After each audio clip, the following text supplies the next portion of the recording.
Bonjour et bienvenue sur ma chaîne, je suis très content de vous retrouver. Tout d'abord, je tiens à remercier une fois de plus tous les abonnés et tous ceux qui me suivent sur ma chaîne. Ça fait toujours très plaisir. Alors n'hésitez pas pour les autres à vous abonner. N'hésitez pas aussi à appuyer sur la petite cloche.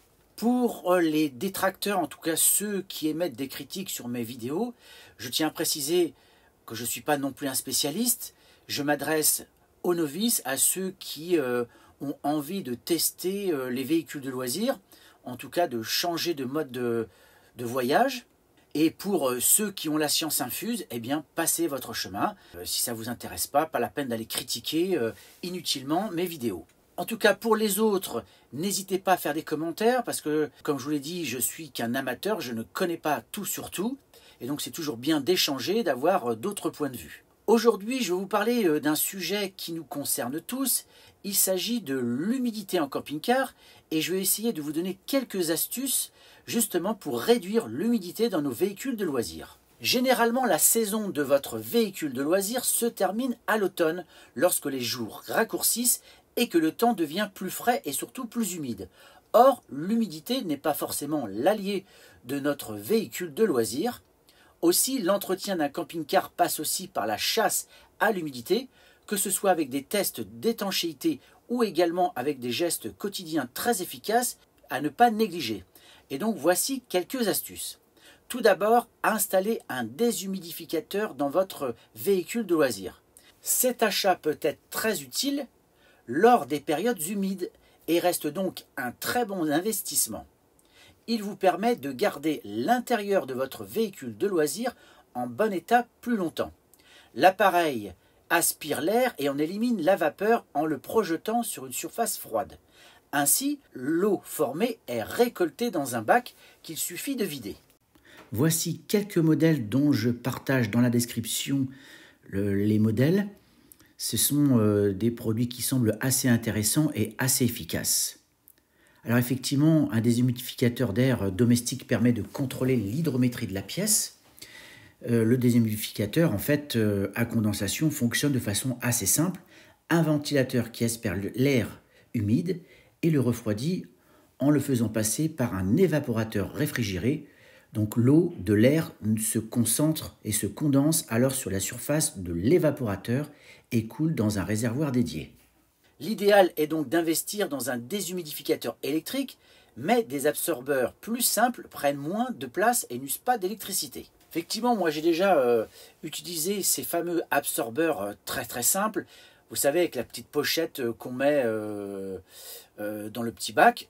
Je peux vous assurer que ça fonctionne très bien. Alors je pense que ça ne fonctionne pas aussi bien qu'un déshumidificateur électrique. Maintenant, chacun voit en fonction de ses moyens, parce qu'effectivement un déshumidificateur électrique ça peut coûter une certaine somme, alors que les absorbeurs tout simples, ça coûte quelques euros. Deuxième point, c'est penser à aérer votre véhicule régulièrement, surtout après avoir fait de la vapeur d'eau. Aérer un véhicule permet de renouveler son air, le rendre plus respirable, mais cela permet aussi de déshumidifier l'atmosphère de façon naturelle. Vous pouvez laisser une ouverture entrebâillée le plus souvent possible afin de faciliter la circulation de l'air. Alors ça, c'est une chose qu'on peut faire très simplement, surtout quand on a un véhicule qui est stationné dans un hangar. Si vous utilisez des ustensiles créant de la vapeur, redoublez de vigilance. Mettez un couvercle sur votre casserole qui bout, séchez votre linge dehors et cuisinez en dehors du camping-car lorsque c'est possible. Alors ça c'est des conseils que j'ai trouvés sur internet. Sécher son linge à l'extérieur, pourquoi pas. Cuisiner en faisant attention, d'accord. Mais se doucher à l'extérieur et cuisiner en dehors, non, c'est pas génial. À quoi ça sert donc d'avoir un véhicule super bien équipé si c'est pour tout faire à l'extérieur?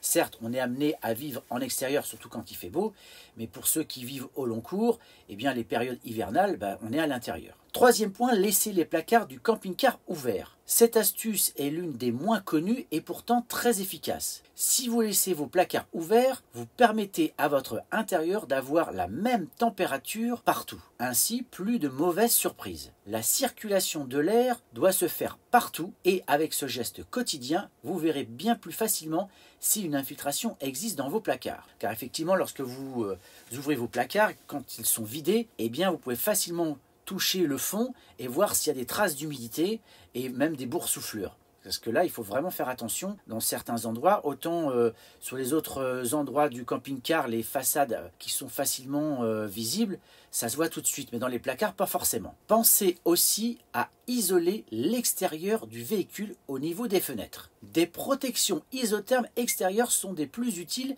afin de continuer votre chasse à l'humidité. Ce sont les vitrages qui sont en première ligne dans le cadre de l'isolation anti-humidité. Je vous montre ainsi en image à quoi ça correspond et ça peut être franchement très intéressant d'avoir ce type de protection. D'ailleurs pour tout le temps, notamment l'été aussi, pour se protéger notamment de la chaleur. Certains modèles de camping-car ne sont pas parfaitement étanches, surtout les plus anciens. N'hésitez pas à prendre un rendez-vous pour un contrôle du taux d'humidité. Cela peut vous éviter beaucoup de soucis par la suite et vous permettre par là même d'envisager des travaux d'amélioration rapidement. Cinquième point, vérifiez l'état des joints et bouchez les trous d'air. Les joints sont comme beaucoup d'accessoires, ils s'usent.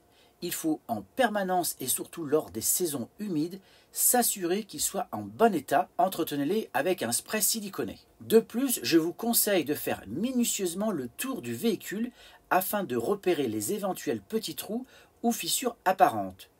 Une fois que vous les avez débusqués, rebouchez-les sans hésiter. Aussi, pensez également à monter, faire une inspection sur le toit et vérifier les joints des lanterneaux. Parce que c'est à cet endroit-là que souvent qu'il y a de l'eau qui stagne et au final, petit à petit, il y a de l'eau qui va finir par pénétrer et aller dans les cloisons et je peux vous assurer que ça peut faire de très gros dégâts. Moi-même, j'en ai fait les frais. Alors, je m'en suis pas rendu compte tout de suite. Parce que c'est vrai que d'apparence, il n'y avait rien, mais j'ai vendu mon camping-car à un concessionnaire pour en racheter un autre. Le concessionnaire n'a malheureusement pas fait le tour vraiment du véhicule et n'a pas fait de test d'étanchéité. Aussi, eh bien, il l'a revendu et l'acheteur s'en est rendu compte. Donc il a fallu regarder ça de beaucoup plus près.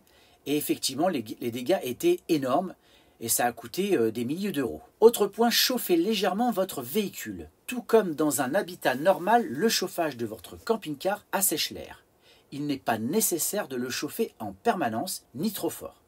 Montez la température de quelques degrés de temps en temps en allumant le chauffage et ça permet ainsi d'assécher un peu l'atmosphère. Avec un petit démarrage de temps en temps, votre véhicule est moins humide, moins sujet aux moisissures et sont surtout meilleurs. Alors il y a ces fameux Truma qu'on connaît tous, notamment ceux qui se terminent par les lettres EH, qui permettent d'utiliser le chauffage sur une prise 230 et ce qui permet d'adapter et de réguler l'utilisation du Truma gaz tout en gardant un chauffage à air pulsé. Alors ça c'est vraiment génial, moi j'en ai un et je peux brancher mon camping-car en 230 et allumer le chauffage et a priori ça n'a pas l'air de consommer de gaz et ça permet de maintenir une température suffisamment agréable dans le camping-car et ça évite ainsi les moisissures, l'humidité, etc. L'autre solution, si vous n'avez pas ce type de chauffage, c'est de mettre un petit chauffage d'appoint qui peut aussi chauffer le véhicule en étant branché également en 230 volts. Moi j'en ai déjà sur des précédents camping-cars, c'est ce que je faisais. Mon camping-car était branché sur du 230 et je branchais ces petits chauffages d'appoint. Septième point, ça c'est une évidence, c'est prendre soin du camping-car tout l'hiver. Mon dernier conseil est probablement le plus important est de ne surtout rien négliger dans l'entretien du véhicule pendant toute la saison froide. Ce qu'on appelle l'hivernage et qui est très important. Alors quand on parle d'hivernage, l'idéal c'est d'avoir un hangar et de pouvoir le mettre à l'abri, mais on n'a pas toujours la possibilité de le faire. Et donc quand on le met à l'extérieur, il y a un certain nombre de choses qu'il faut faire. Ainsi, lors de cette période, surtout si le véhicule ne roule pas, continuez à l'aérer au moins 10 minutes une fois par semaine, voire 2 ou 3 fois dans les régions les plus humides. Ne le bâchez surtout pas. La bâche, sauf si elle est micro-perforée, garderait l'humidité prisonnière. Et là, les dégâts pourraient être conséquents. Alors, effectivement, ces bâches sont vraiment utiles pour éviter que la pluie tombe sur le véhicule, pour que le camping-car ne finisse par devenir un peu vert. Vous savez, cette mousse qui se met sur le camping-car. Mais si la bâche n'est pas suffisamment micro-perforée, eh bien là c'est l'humidité dans le véhicule. Pensez à vidanger les cuves d'eau qui aussi accumulent l'humidité. Veillez également à laisser les robinets en position ouverte et les pompes éteintes. Si votre véhicule dort dans un hangar lors de cette période, vérifiez-en le taux d'humidité. S'il montre des traces de moisissure, déshumidifiez-le aussi. Alors toutes ces recommandations sont vraiment très importantes. Alors bien sûr, pour éviter l'humidité, mais aussi quand il fait très froid, si vous avez de l'eau dans les canalisations, eh ben, ça peut geler et faire péter vos canalisations. Et notamment votre chauffage chauffe-eau Truma. Et là, ça peut vous coûter très très cher. Il y a aussi quelque chose de très important à garder en tête, c'est que la garantie du véhicule ne peut être valide que si le test d'humidité effectué chaque année par un professionnel agréé, certifié dans une concession distributrice de la marque. Là, effectivement, je vous ai donné l'exemple tout à l'heure de ce qui m'est arrivé précédemment. Mon véhicule n'était plus garanti, donc effectivement, j'ai pas voulu faire ces fameux tests d'étanchéité. Mais moi, je vous le dis et je vous le conseille, faites-le. Ça coûte effectivement une certaine somme et je sais que certains veulent faire des économies. Mais quand on a un véhicule garanti et qui plus est, si vous avez une extension de garantie, faites-le, c'est vraiment indispensable. Et donc vous ne pouvez pas vous passer de cette petite contrainte qui finalement vous permet tout d'abord de vérifier l'état de votre véhicule, mais aussi également de vous faire rembourser un éventuel problème. Car là, ça peut coûter très très cher. Moi je vous ai parlé, pour mon cas, je crois que pour l'ancien camping-car, les travaux s'élevaient à 7-8 000 euros, mais ça peut monter à 15-20 000 euros. Alors si vous avez fait cette test d'étanchéité, bah là pas de souci. Mais si ce n'est pas le cas, eh bien c'est tout pour votre pomme. Et moi j'ai vu sur internet des personnes qui ont dû faire des travaux à hauteur de 15-20 000 euros. Donc voilà, cette vidéo est terminée. N'hésitez pas à faire des commentaires, à partager des idées, parce que moi j'en ai apporté quelques-unes, mais j'imagine que ceux qui ont de l'expérience en ont d'autres. N'hésitez pas non plus à liker, à commenter, et surtout n'hésitez pas à partager, ça me fera très très plaisir. Je vous dis à très bientôt pour une nouvelle vidéo. Je pense que la prochaine thématique sera les camping-cars et les radars, et vous verrez qu'il y a des choses plutôt drôles et d'autres un peu moins drôles, mais elle sera très intéressante, vous verrez. Je vous dis à très bientôt, au revoir.